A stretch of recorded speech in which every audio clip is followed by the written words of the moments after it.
Welcome back to the Der Show. For those who celebrate Passover, Chag Sameach, Happy Passover. I hope you had wonderful, wonderful Seders. We had a terrific Seder at our home. We had 12 people and two on Zoom, and told good stories, told a couple of uniquely Passover jokes that we reserved for that one time a year, jokes that fall flat any other time.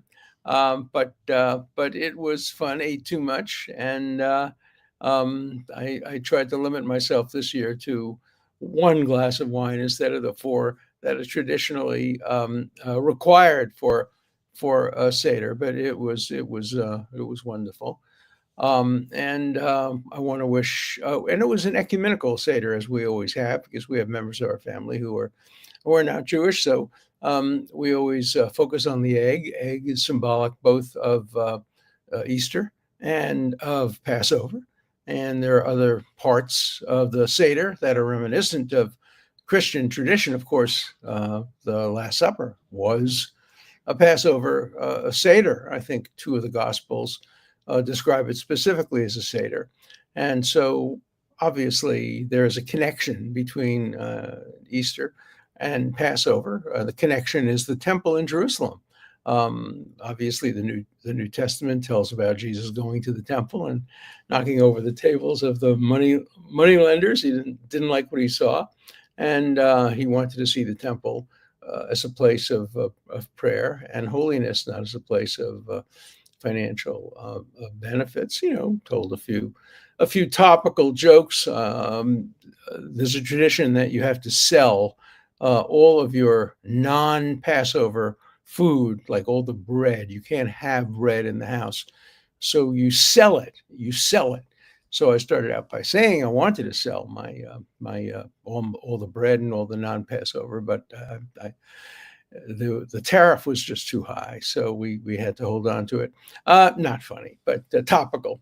In any event, so I hope all of you who celebrate this Holy Week as Christians had a good Palm Sunday and a good Easter Sunday coming up. So my best wishes for everybody who celebrates whatever holidays they are. May the holidays bring joy and family together.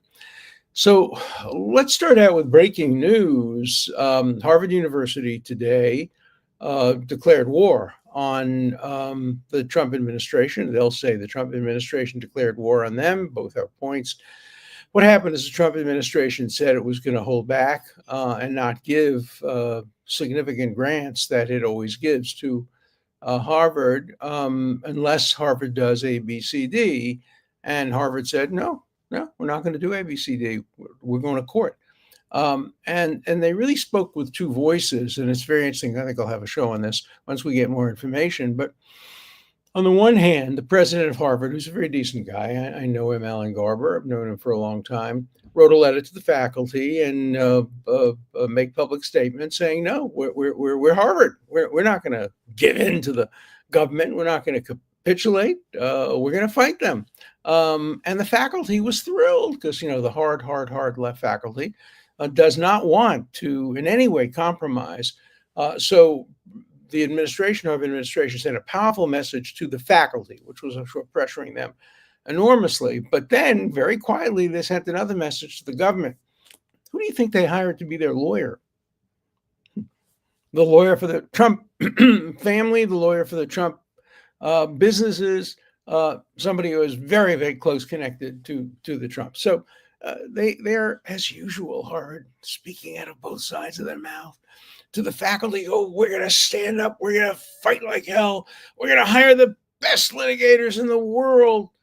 To the Trump administration, hey, don't worry. Look who we hired. We didn't hire somebody who doesn't like the Trump administration. We didn't hire somebody who was going to fight with the Trump administration. We hired a Trump person. So we'll negotiate. Just don't tell the faculty. Don't tell the faculty. The faculty, we're going to tell we're going to fight. At the same time, we're going to negotiate by using a Trump lawyer. I'm sure that ploy will fool many on the faculty. doesn't fool me. I've been at Harvard too long, 50 years. I know how Harvard deals. I know how it works. I know how it negotiates. The first thing they tell you when you're at a meeting negotiating with Harvard, and I've represented students against Harvard, who Harvard, a disabled student who they treated unfairly. We won the case. But the first thing Harvard lets you know is we are older than the United States. Harvard was established before the Declaration of Independence, indeed, 100 years before the Declaration of Independence. So don't you tell us what to do. There's a famous story of when the President of the United States was Franklin Delano Roosevelt, who, of course, went to Harvard, and the president of Harvard, a guy named President Eliot, uh, called to speak to Roosevelt, and the secretary, got each of them on the phone, and then the secretary said to both of them, but to President Eliot, he said, he said to Franklin Delano Roosevelt, the president of the United States, he said, "Mr. Roosevelt, yes, Mr. Roosevelt, yes, the president is on the phone." The president, meaning the president of Harvard. So, that tells you everything you need to know about Harvard, everything you need to know. And so Harvard's going to, with the one hand, it's going to proclaim that it is the force that will fight against Harvard and will never give in to Harvard.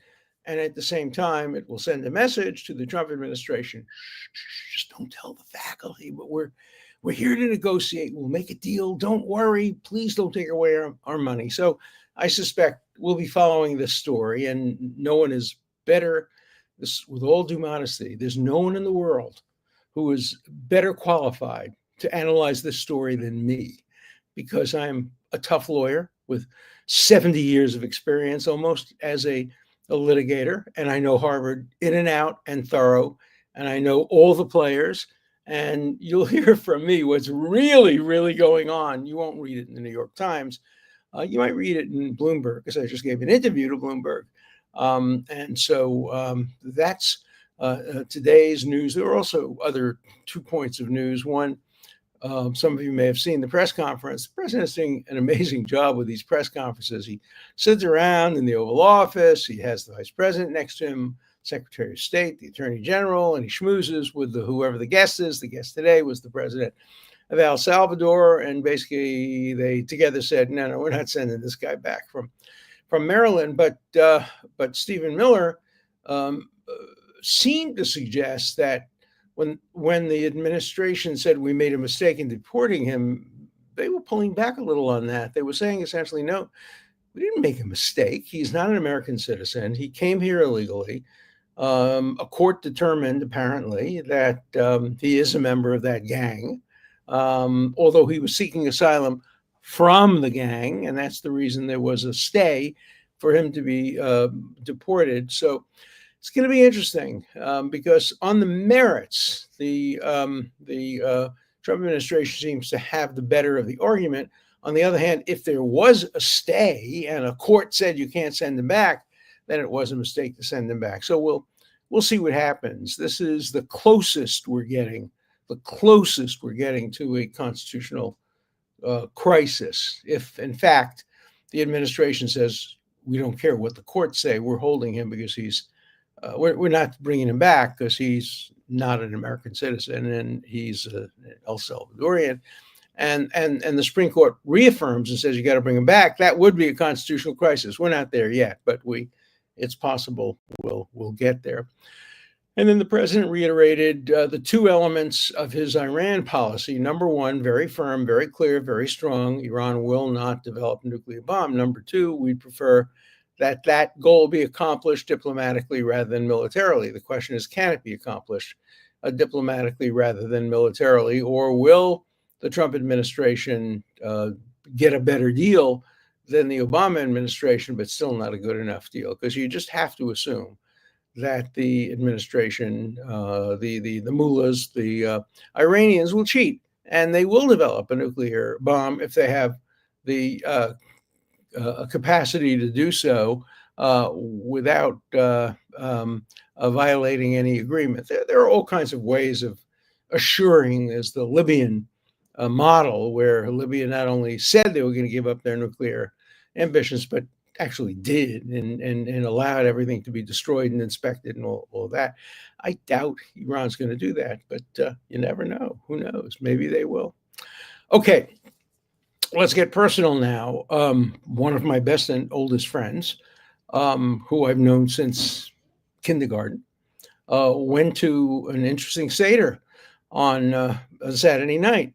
He he and his wife and their daughter went to the Seder of the governor of Pennsylvania.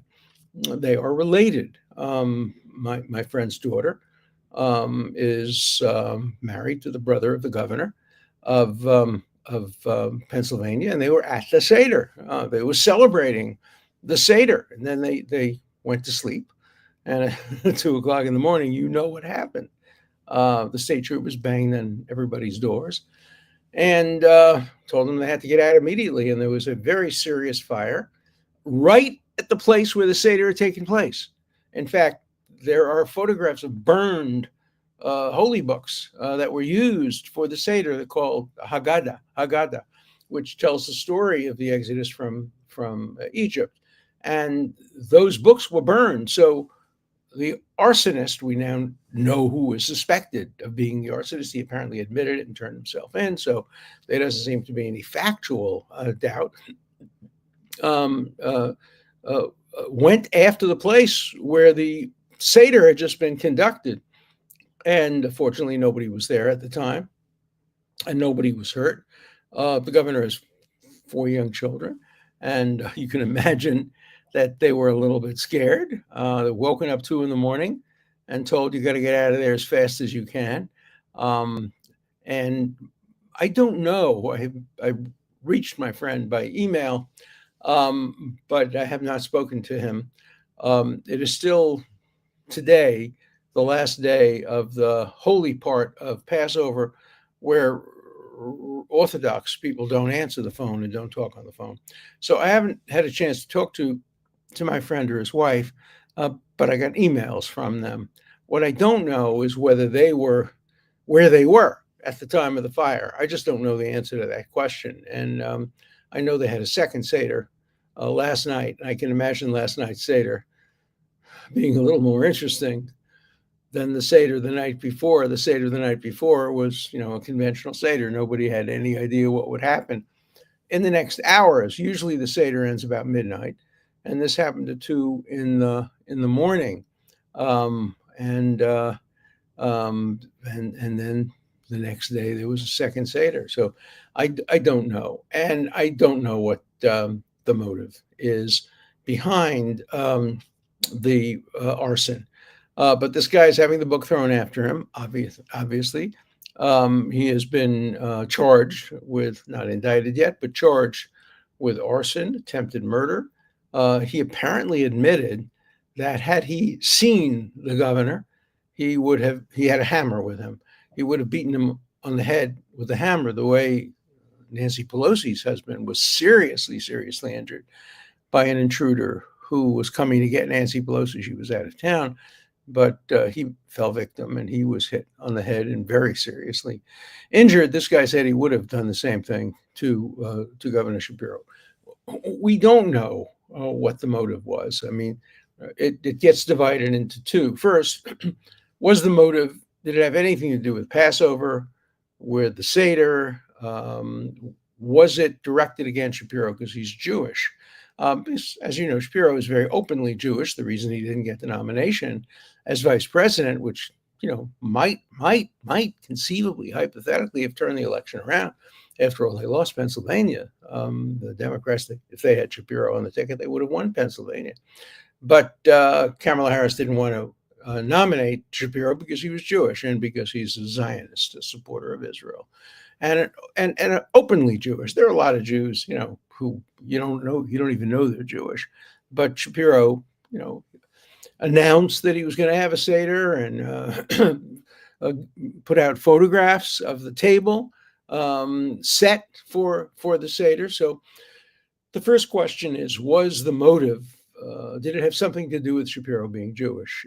seems, based on what we know of the evidence, that the answer to that question is probably, not certainly, but probably yes. But even if the answer is yes, we still don't know whether it came from right-wing anti-Semites or left-wing anti-Semites. There are enough of both of them.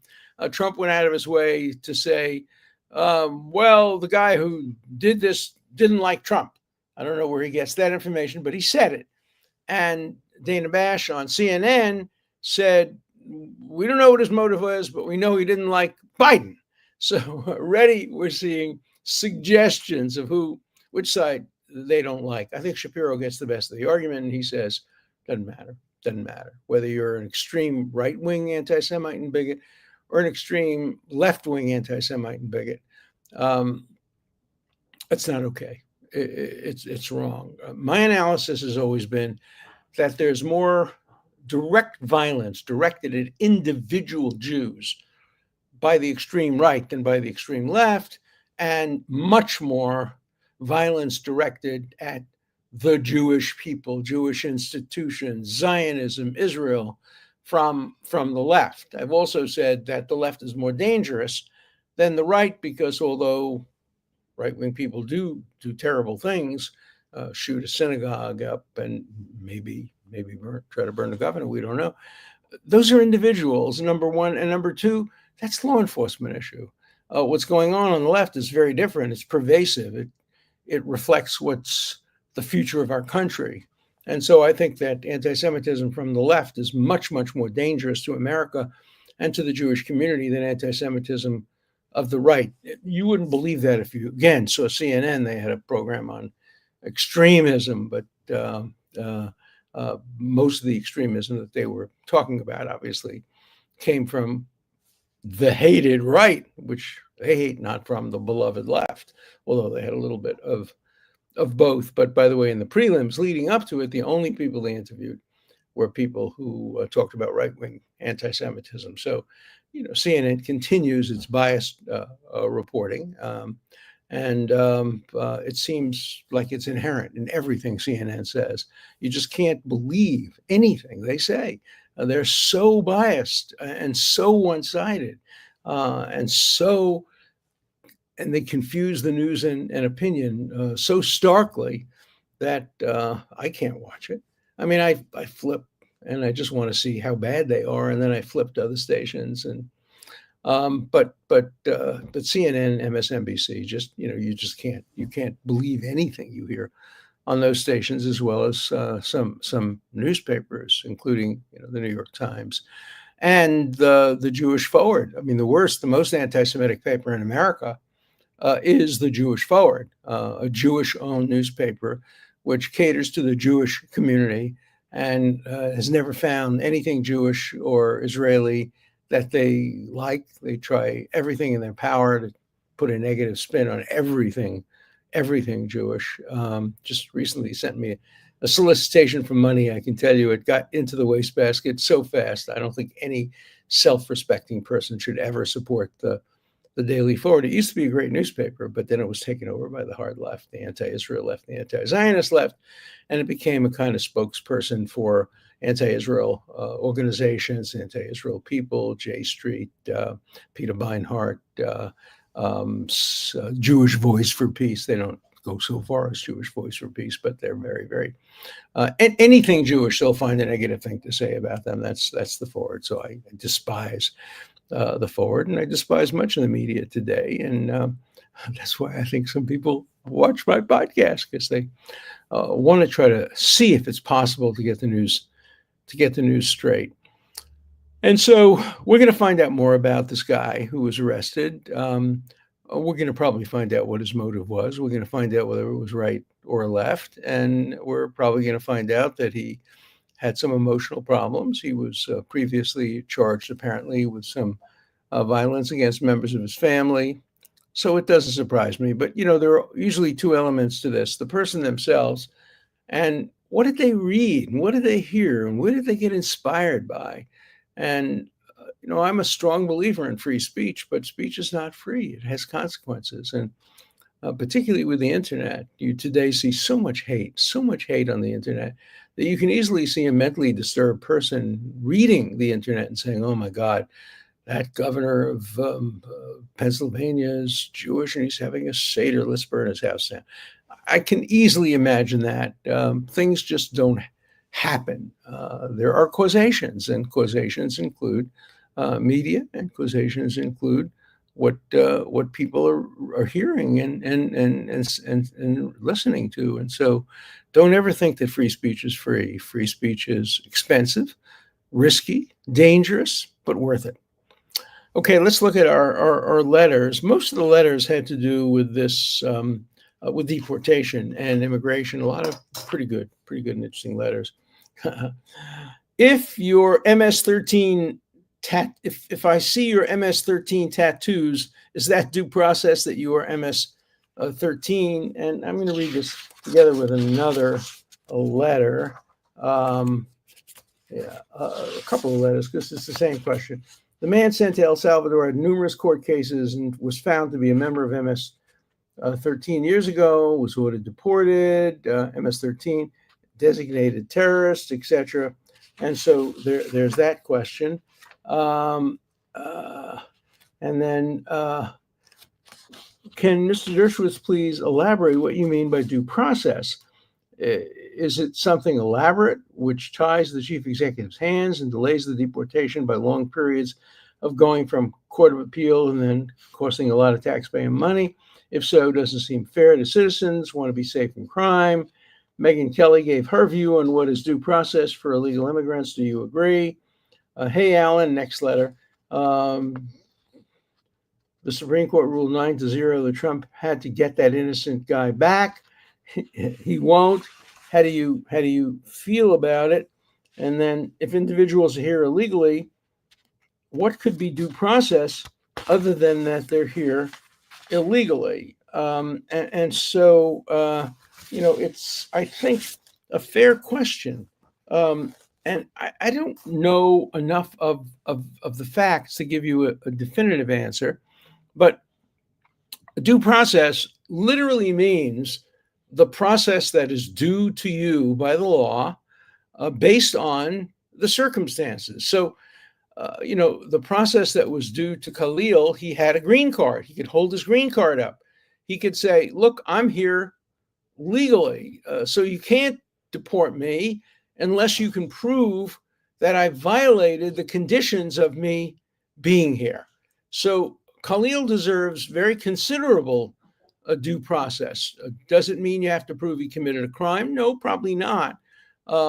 If you can prove that he obtained his student visa or his green card by failing to disclose fully the circumstances and the reasons he was coming here, that may be enough a due process. On the other hand, if you pick up this guy from Maryland and he doesn't have a green card, we know that, and he doesn't have a student visa, and he doesn't have a work visa. I think this guy maybe did have a work visa, but we're not sure. And he doesn't have, but he had a court decision saying that he's entitled to stay pending resolution of his claim that he's seeking asylum because he was previously a member of a gang and now the gang was out to get him. So due process is always going to vary with the status of the person, the circumstances of how he got here, and the basis on which the government is seeking to deport him. All it means is that the government can't just say, "We think you're not entitled to be here, so we're throwing you out." I mean, the minimum due process would be if the government says you're here illegally, you at least should have the opportunity to show you're here legally. But if you can't show that, if you in the end acknowledge that you're here illegally, that probably satisfies due process, unless you have a judicial order, a court order saying, even though you're here illegally, you're entitled to stay because you're seeking asylum. That's apparently the situation in Maryland. So even as for people who are here illegally, you have a distinction between people who are here illegally, but they're seeking asylum and have a court order granting them a stay, and people who were just picked up off the street. I mean, the vast majority of those people who you all saw on television with their hands on the heads, kind of being held down, and the claim was they're illegal immigrants, they're not here legally, and they're gang members. All they have to prove to give them due process is that they're not here legally. Once you can prove you're not here legally, that's the end of due process. You have the process that's due you if you have a chance to demonstrate that you're here legally. But if you can't prove, if you can't demonstrate you're here legally, and by the way, the burden of proof is going to be on the person, not on the government.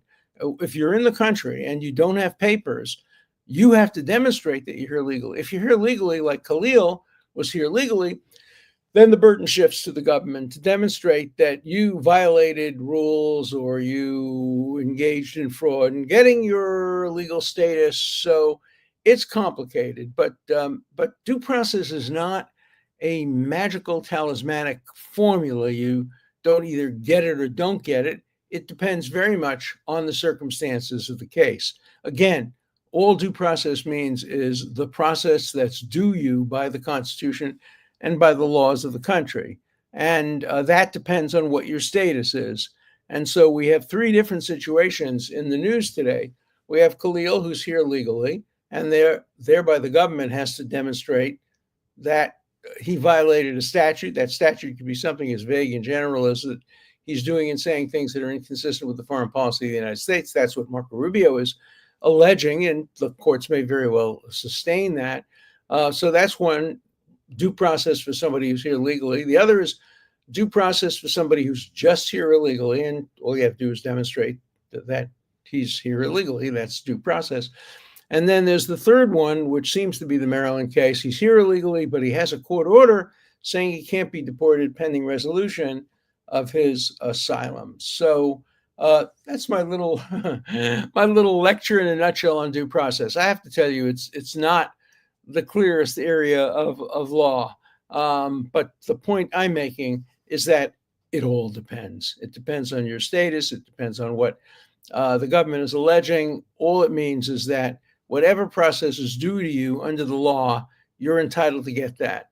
And that's what apparently is being debated today. And as I've said before, if I were a young 24-year-old just graduated law school and I couldn't decide what area of law to go into, right now I'd become an immigration lawyer, because I think that's where the action is going to be for the next 3 or 4 years. Okay.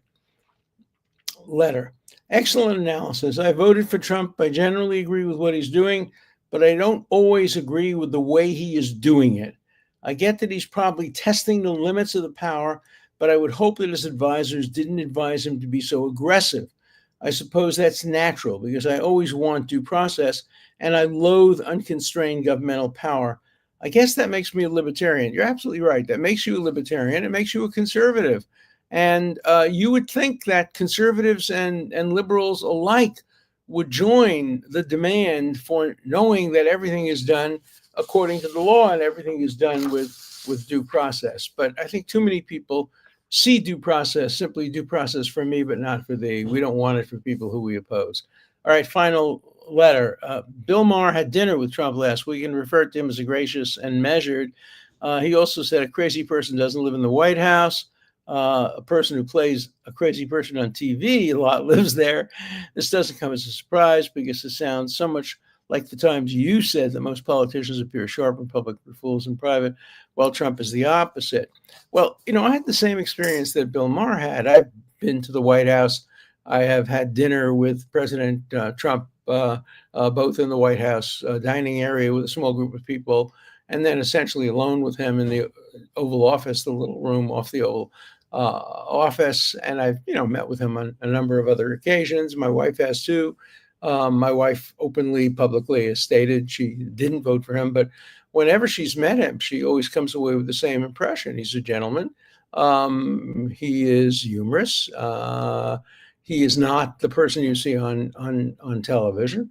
And so it didn't surprise me at all that Bill Maher had the same experiences that I've had over the years. And then the question is, how do you judge a president? Do you judge him by the way he is in private with you, or do you judge him by the way he is in public with others? And the answer has to be a combination. So we'll talk more about this, but see you all tomorrow.